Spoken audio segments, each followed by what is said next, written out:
Hey viewers, hi, welcome to TFPC. నేను మీ అంజలి. So వికట కవి ఇది విన్నప్పుడల్లా మనందరికి గుర్తుకొచ్చేది ఏంటంటే ద మోస్ట్ పాపులర్ TV9 లోనే ఒకటి వచ్చేది అనమాట, వికట కవి అని చెప్పేసి. అండ్ ఆ టైటిల్ ఎప్పుడు విన్నా నాకు అదే గుర్తొస్తుంది. బట్ ఇప్పుడు రైట్ నౌ అయితే G5 లో ఒక సిరీస్ అయితే రాబోతుంది అనమాట. And it's completely Telangana backdrop. For the first time ఈ సిరీస్ అయితే తీశారు అండ్ మన ముందుకైతే రాబోతుంది 28th. సో అందులో ఒక మంచి క్యారెక్టర్ చేశారు. అండ్ ఈయన ఆన్ స్క్రీన్ కనిపించిన ప్రతిసారి అంటాగనిస్ట్ గా కనిపించిన ఆయన ఐస్ మాత్రం చాలా ఇంటెన్స్ గా ఉంటాయి. అబ్బా, ఆయన మన తారక్ పొన్నప్ప గారు. సో ఆయనతో మాట్లాడి చాలా విషయాలు తెలుసుకుందాం. హాయ్ అండి, నమస్తే. నమస్తే అండి. ఎలా ఉన్నారు? బాగున్నా, థ్యాంక్ యూ. మీరు ఎలా ఉన్నారు? చాలా బాగున్నాను. అండ్ వికట కవిలో 3 episodes చూసాను. బట్ కొంచెం సాడ్ థింగ్ ఏంటి అని అంటే మీ క్యారెక్టరేషన్ బయటపడింది. వాట్ ఆర్ యూ ప్లేయింగ్ అన్న క్యారెక్టర్ బయటపడింది, కానీ ఇంకొక ఎపిసోడ్ మాకు పంపించుంటుంది. ఏమయ్యేదండి? కరెక్ట్. అది అంటే అక్కడే పెట్టేద్దాము, ఒక సస్పెన్స్ పెడదాము, లేదంటే మొత్తం రివీల్ అయిపోతుంది అని ఒక రీజన్ కోసం మేబీ ఫస్ట్ 3 episodes మాత్రమే పెట్టారు. బట్ యువర్ బర్త్ అండ్ పుట్టి పెరగడం అన్ని బెంగళూరు అన్నారు కదా, కర్ణాటక. తెలుగు ఇంత స్పష్టంగా మాట్లాడుతున్నారు ఎలా? నేర్చుకున్నా, యాక్చువల్లీ వర్క్ కోసమే నేను నేర్చుకున్నా. 2022-23 టైంలో ఎప్పుడు ఇక్కడ ప్రాజెక్ట్స్ వచ్చే టైంలో అప్పుడు నేర్చుకొని డబ్బింగ్ కూడా మనమే చెయ్యాలి అనే ఒక థాట్ లోనే I learned it. So what is the turning point of Telugu film industry? మీరు తెలుగు ఫిల్మ్ ఇండస్ట్రీలో బ్యాక్ టు బ్యాక్ మీకు అవకాశాలు రావడానికి ఒక టర్నింగ్ పాయింట్ మూవీ క్యారెక్టర్ అంటే ఏం చెప్తారు? ఐ థింక్ కేజీఎఫ్ చూసిన తర్వాతనే నాకు ఆ టర్నింగ్ పాయింట్ దొరికింది అనుకుంటా. కేజీఎఫ్ వచ్చిన వెంటనే నాకు తెలుగు కొన్ని ప్రాజెక్ట్స్ వచ్చినాయి. సిఎస్ఐ సనాతన్ అని, రజాకార్ అని.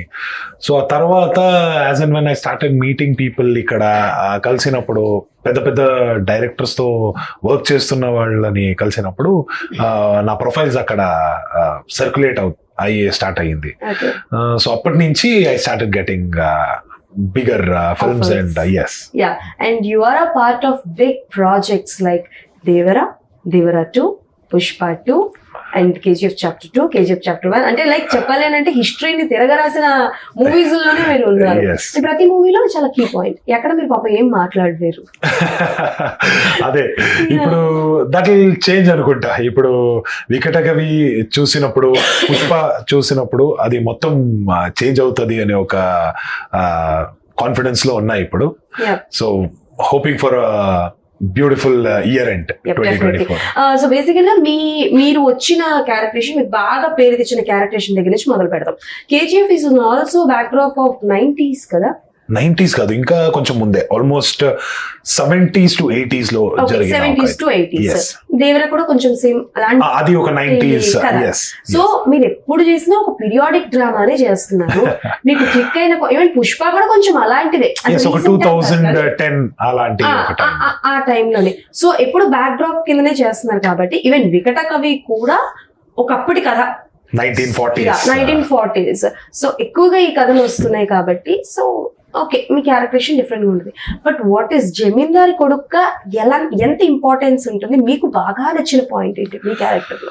యాక్చువల్లీ జమీందార్ కైనా ఎక్కువ ఇది ఒక రాజులు, ఒక ప్రాంతానికి వీళ్ళు రాజు అన్నట్టు ఉంటారు, వాళ్ళ కొడుకు. అండ్ నేను చెప్పినట్టు 1940s లో జరిగే ఒక కథ, అంటే నా పోర్షన్స్ 1970s లో నరేష్ అగస్త్య గారు ప్లే చేస్తున్న వికట కవి క్యారెక్టర్ వచ్చే టైం అది. సో 1940s లో మనకు తెలిసినట్టు ఆ టైంలో ప్రీ ఇండిపెండెన్స్ ఇది జరుగుతుంది, వార్ జరుగుతుంది, అండ్ నిజాం వాళ్ళ ఇది జరుగుతున్నాయి. వాళ్ళకి సౌత్ ఒక ముస్లిం కంట్రీ కావాలి అనే ఒక ఫైట్ అప్పుడు.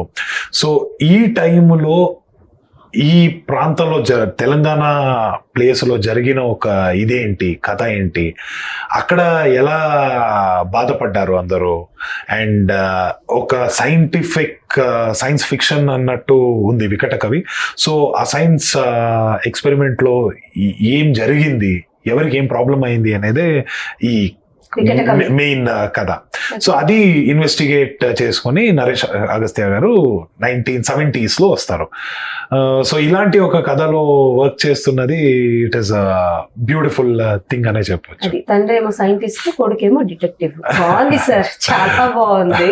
అండ్ సో అంటే లైక్ మీరు సీరియల్స్ కూడా చేశారు కదా ఇనీషియలీ 2017-18 టైంలో. అంటే బేసికల్ గా KGF మూవీ మన యష్ గారు కూడా సీరియల్ టు సూపర్ స్టార్ అయ్యారు. యూఆర్ ఆల్సో సీరియల్ నుంచి you're playing hopefully on the same track అని అనుకుంటా.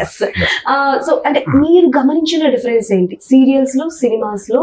ఇది డిఫరెన్స్, ఇది ఇంకా నేను నేర్చుకోవాలి అని మీరు గమనించిన డిఫరెన్స్ ఏంటి? అంటే కన్నడ సీరియల్స్ అని వచ్చినప్పుడు యూజువల్ గా నేను తెలుగులో విన్నట్టు ప్రాంప్టింగ్ ఉంటది అని నేను విన్నా ఇక్కడ, కానీ అక్కడ అలా ఉండదు. సో కన్నడ సీరియల్స్ మనం చేస్తున్నప్పుడు మనకి పెద్ద పెద్ద డైలాగ్స్ అప్పుడప్పుడే ఇస్తారు. సో అక్కడ డైలాగ్స్ ఇమీడియట్ గా నేర్చుకొని మనం చెప్పడం మన మెమరీని చాలా ఇది చేస్తుంది, టెస్ట్ చేస్తుంది. సో అదొక మంచి ఎక్స్పీరియన్స్. ఆ ఫేజ్ లో నేను ఆ సీరియల్ చేసినది ఒక మంచి ఎక్స్పీరియన్స్, ఒక మంచి ఎక్స్పోజర్ దొరుకుతుంది. సీరియల్స్ అంటే చాలా మంది ఫ్యామిలీ వాళ్ళు చూస్తారు. సో ఆ ఒక ఎక్స్పీరియన్స్ ని పట్టుకొని నేను సినిమాస్కి వచ్చిన. KGF జరిగింది. సో ఆ మెమరీ పవర్ అదన్నీ పెట్టుకొని మనం ఇప్పుడు చేస్తున్నట్టు చేస్తే it will be very helpful for the directors as well. ఎక్కువ టేక్స్ తీసుకోవడము, మన వాళ్ళ ఎక్కువ టేక్స్ అవ్వడము అది ఉండదు. So I experience that in Pushpa 2 as well. ఒక మంచి ఎక్స్పీరియన్స్. తెలుగు రాదు అనుకున్నారు, కానీ డైలాగ్స్ ఇచ్చినప్పుడు ఇమీడియట్ గా తీసుకుంటున్నా అన్నప్పుడు వాళ్ళకు కూడా ఒక హ్యాపీ మూమెంట్. అది వాళ్ళు ఎంజాయ్ చేశారు, అప్రిషియేట్ చేశారు.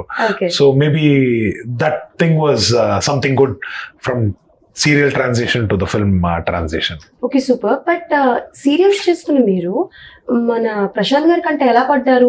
అంటే యాక్చువల్లీ దానికైనా ముందు వేరే సినిమాస్ చేసిన, సీరియల్స్ చేస్తున్నప్పుడే వేరే సినిమాస్ చేసిన. సో ఆ టైంలో ఒక అసోసియేట్ డైరెక్టర్ ఇక్కడ వాళ్ళ ఫ్రెండ్ KGF లో వర్క్ చేస్తున్నారు అసోసియేట్ డైరెక్టర్ గానే తెలిసింది. వాళ్ళకి ఫొటోస్ పెట్టిన తర్వాత ఆడిషన్స్ జరిగింది.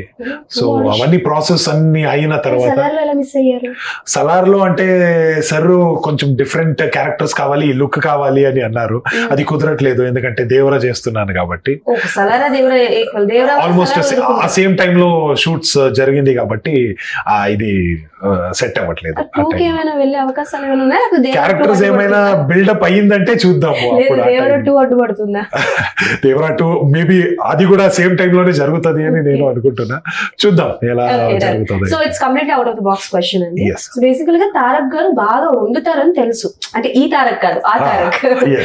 సో ఆయన బాగా వండుతారు. And through out the shootings లో ఎప్పుడైనా ఆయనకు మూడ్ బాగుంటే సెట్ లో అందరికి వండి పెడతారు అని విన్నాము.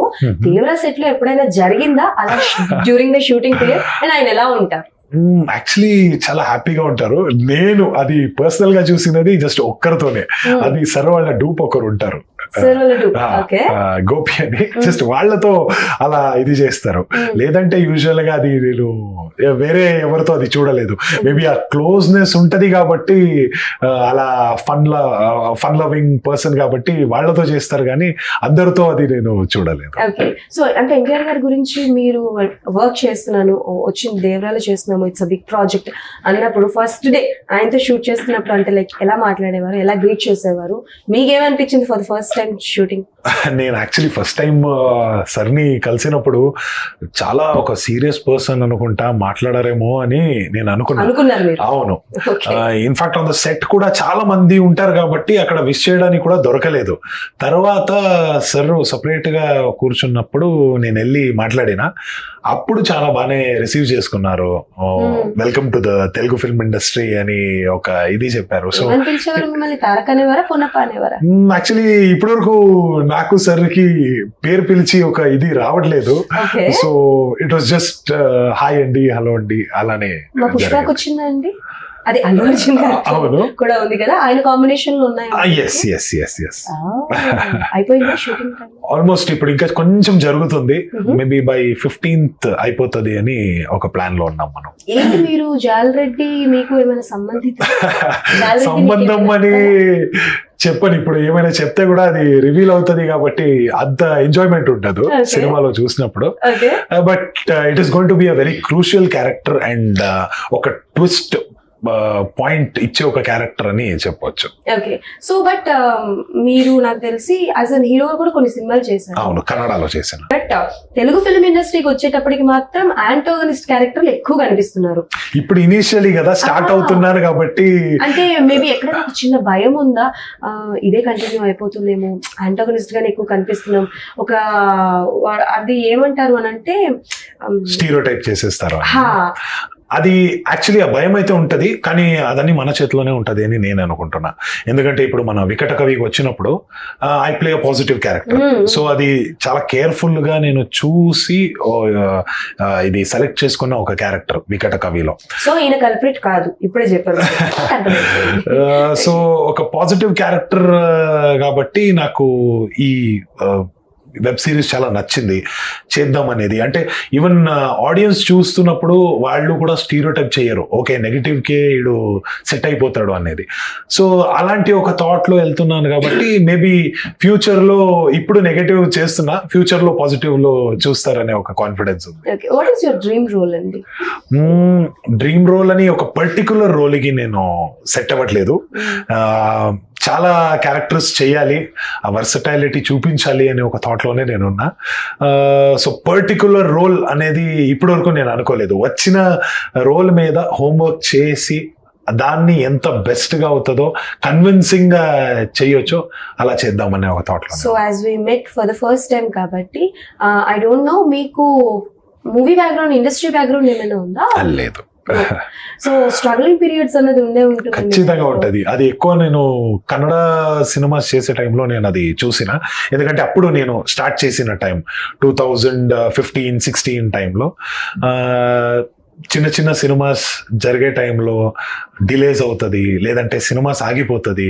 ఇలాంటి స్ట్రగుల్స్, సినిమా రిలీజ్ అయినా కూడా అది అంత పెద్ద పేరు రాదు. సో ఇవన్నీ స్ట్రగుల్స్ చూసిన తర్వాత స్లోగా ఆడిషన్స్ ఇచ్చి అప్పుడు వచ్చింది కేజీఎఫ్. అండ్ తెలుగులో వచ్చినప్పుడు ఇనీషియలీ కొంచెం స్ట్రగుల్స్ జరిగింది, ఎందుకంటే అవును, ఎందుకంటే ఆ పెద్ద టీం, పెద్ద డైరెక్టర్స్ తో వర్క్ చేయాలంటే స్లోగా స్టెప్ బై స్టెప్ వెళ్ళాల్సి వస్తుంది. సో ఆ స్టెప్స్ అనేది దట్స్ ద స్ట్రగ్లింగ్ ఫేస్. అది జరిగింది ఆల్మోస్ట్ అన్ని యాక్టర్స్ కి అది ఉంటది. అండ్ ఫ్యూచర్ లో కూడా మళ్ళీ వేరే వేరే క్యారెక్టర్స్ చేసేటప్పుడు స్ట్రగుల్స్ అనేది వస్తూ ఉంటది. అది ఎలా దాటుకొని మనం వెళ్తాం అనేది. పాలిటిక్స్ అనేది ఇప్పటివరకు నాకు ఫీల్ అవ్వలేదు. If you are talented enough and audience కి మీరు నచ్చారంటే maybe you can grow well అని. మీరు పునీత్ రాజ్ కుమార్ గారితో కూడా ఒక మూవీ చేశారు, యువరత్న, అండ్ అందులో కూడా పోలీస్ క్యారెక్టర్, పోలీస్ ఆఫీసర్. అది కూడా బాగా క్లిక్ అయింది. అవును అవును. సో ఆయనతో experience? It was a very nice experience. చాలా ఒక మంచి మనిషి. ఇప్పుడు సార్ వెళ్ళిపోయిన తర్వాత అందరూ దేవుడు అనే పూజిస్తారు. ఇన్ఫాక్ట్ మొన్న వాళ్ళ డెత్ సెరమనీ కూడా జరిగినప్పుడు, డెత్ యానివర్సరీ జరిగినప్పుడు చాలా మంది మా ఫొటోస్ పెట్టి పూజ చేశారు. మన ఇంట్లో ఉండే ఒక రెంట్లో ఉండేవారు, వాళ్ళ ఇంట్లో కూడా నేను చూసిన వాళ్ళు కూడా పునీత్ రాజ్ కుమార్ సార్ వాళ్ళ ఫోటోని దేవుడు పక్కలో పెట్టి ప్రతిరోజు పూజ చేస్తారు. సో అలాంటి ఒక ఇంపాక్ట్ చేసిన ఒక మనిషి వాళ్ళు. సో వాళ్ళతో పర్సనల్ గా కలిసి వాళ్ళతో వర్క్ చేసి వాళ్ళతో మాట్లాడే ఒక ఆపర్చునిటీ దొరికింది కాబట్టి I feel very proud and happy. దీనికి కూడా డబ్బింగ్ మీరే చెప్తారా వికట కవికి? ఎస్, తెలంగాణ యాక్సెంట్ నేర్చుకుని, తెలంగాణ ఫ్లూయెన్సీ, ఆ వర్డ్స్, ఆ పదాలన్నీ నేర్చుకుని నేను చేసిన డెడికేషన్. సూపర్. సో ఇప్పుడు ఏంటి అప్కమింగ్ ప్రాజెక్ట్స్ ఏమున్నాయి? ఏంటో ఏదో పెద్ద ప్రాజెక్ట్ లో కూడా దేవరా కాకుండా ఇంకో ప్రాజెక్ట్ లో కనిపించబోతున్నారు, దేవరా పుష్ప కాకుండా అని విన్నాము. ప్రస్తుతానికి అయితే November 28th వికట కవి రిలీజ్ అవ్వబోతుంది Z5 లో. అండ్ ఆ తర్వాత December 5th కి పుష్ప ద రోల్. అండ్ 2025 కి మన నక్కిన త్రినాథరావు సార్ వాళ్ళ ప్రొడక్షన్ లో ఒక ప్రాజెక్ట్ జరుగుతుంది. as a lead or yes, one of the leads. Wow. Triangular love story, అది కల్ట్ లవ్ స్టోరీ. దాంట్లో నేను ఒక లీడ్ ప్లే చేస్తున్నా, Wow. అనకాపల్లి అని. సో ఏంటది? అనకాపల్లి. అనకాపల్లి క్యారెక్టర్ పేరు? లేదు ఆ ప్లేస్ పేరు Place పేరా? Okay. విశాఖపట్నం దగ్గర అనకాపల్లి అని. సో అదొకటి maybe mid of summer release అవుతుంది అది. ఎనీ అంటే లైక్ ఇప్పుడు తెలుగు ఫిల్మ్ ఇండస్ట్రీ గురించి తెలిసే ఉంటుంది కదా మీకు. సో మీకు బాగా అంటే లైక్ డెఫినెట్లీ వీళ్ళతో ఒక క్యారెక్టర్ చేయాలి, అది పాజిటివ్ అయినా నెగటివ్ అయినా, స్క్రీన్ మీద వాళ్ళతో స్క్రీన్ షేర్ చేసుకోవాలని అనుకున్న ముగ్గురు హీరోల పేరు, మీరు ఆల్రెడీ యాక్ట్ చేసిన పేరు చెప్పకూడదు అంటే అల్లు అర్జున్ గారి లిస్ట్ లో లేరు, ఎన్టీఆర్ గారి లిస్ట్ లో లేరు, యష్ గారు కూడా లేరు. సో ఇప్పుడు చెప్పండి, టాలీవుడ్ లో ముగ్గురు పేరు చెప్పాలి. Actually initially Pawan Kalyan sir అని అనుకున్నా, బట్ నెక్స్ట్ చెయ్యరు అని ఆల్రెడీ మాటలు బయట వచ్చేసింది. అయ్యో, ఆయన చేస్తున్నారు. ఇప్పుడు చేస్తున్నారు, అది ఆల్రెడీ జరుగుతుంది కాబట్టి మళ్ళీ కొత్త క్యారెక్టర్స్ వస్తుందా అని ఒక క్లారిటీ లేదు. Okay. So next Prabhas sir తో చెయ్యాలనే ఒక థాట్ లో ఉన్నా. ఒక చాలా మంచి మనిషి అనే ఒక ఇది విన్నా. I want experience that. And Ram Charan sir తో చేయాలని ఒక థాట్ ఉంది. అండ్ పెద్దవాళ్ళు చాలా మంది ఉన్నారు. 3 names would be very difficult. And maybe Nani sir తో చేయాలని. నాని గారు? Yes. ఎప్పుడైనా కలిసారు నాని గారు? లేదు, వీళ్ళు ముగ్గురిని కూడా కలవలేదు. ప్రభాస్ సార్ ని ఒక్కసారి కలిసిన బొంబాళి ఫిల్మ్స్ ది ఒక ఫంక్షన్ జరిగేటప్పుడు, అలాగే జస్ట్ హాయ్ హలో అంతే. రామ్ చరణ్ సార్ ని కూడా కలవలేదు, నాని సార్ ని కూడా కలవలేదు ఇప్పుడు. Okay, done. సో రెమ్యునరేషన్స్ ఏంటి 10 పెరిగినాయి అని విన్నాం మేము. 2025 లో ఇంకా పెరుగుతుంది అని ఒక కాన్ఫిడెన్స్. 2025 లో ఇంకా పెరుగుతుంది. జనవరిలోనే పెరుగుతుంది అని ఒక కాన్ఫిడెన్స్ లో ఉన్నా. Okay. So after Pushpa that is. So let's see, అప్పుడు maybe the whole industry will get to know అనుకుంటా. ఎన్ని ఇయర్స్ ఆఫ్ స్ట్రగల్ అండి మీరు? అయింది ఒక 6-7 years అయింది. ఎప్పుడైనా ఇండస్ట్రీ వదిలి వెళ్ళిపోదాం అనుకున్నారా? అంటే డ్యూ టు పాలిటిక్స్ కావచ్చు, అవకాశాలు రాకపోవడం వల్ల కావచ్చు, వచ్చిన అవకాశాలు చేజారిపోవడం వల్ల కావచ్చు, ఇలా ఎప్పుడైనా సరే ఎందుకులే ఇంకా ఇవన్నీ చెక్క జాబ్ చేసుకుందాం అని యాక్చువల్లీ నేను ఎంటెక్ చేసుకుని సినిమాకి వచ్చిన అప్పుడు ఇనీషియలీ ఒక 1-2 years ఏమైనా అయిందంటే నేను జాబ్కి వెళ్ళిపోతా అని అనుకునేవాడిని. కానీ ఆ తరువాత ఎక్కిపోయింది కంప్లీట్ గా. ఇది ఛాన్సే లేదు, వదలడానికి ఛాన్సే లేదు. ఎంత స్ట్రగుల్ అయినా కూడా, ఇన్ఫాక్ట్ 6-7 months ఇంట్లోనే కూర్చొని వెయిట్ చేసిన టైం కూడా ఉంది, ఫేస్ కూడా ఉంది. వర్క్ లేకుండా 7-8 months ఏమీ లేకుండా. సో అవన్నీ జరిగినప్పుడు మనం హోంవర్క్ చేసుకోవాలి, ఏం చేయొచ్చు నెక్స్ట్ ప్రాజెక్ట్స్ కి వచ్చినప్పుడు, వేరే ఏంటి ప్రిపరేషన్ చేసుకోవాలో అదన్నీ చేసుకొని రెడీ చేసుకొని అప్పుడు పెట్టుకున్నా. సో ఇప్పటికైతే నాకు అది లేదు. ఇది లేదంటే వేరే ఏం లేదని ఒక థాట్ లోనే ఉన్నా. Acting is my full time passion and my full time career. Marriage అయింది సార్? ఎస్, అయిందండి. ఓకే ఓకే, అయితే ఈ క్వశ్చన్ అడగలేము మేము. మ్యారేజ్ అయితే మేము లవ్ మ్యారేజ్? లేదు, అరేంజ్. Arrange marriage. ఎస్, అందుకే ఇంత తొందరగా అయిపోయింది. Okay okay.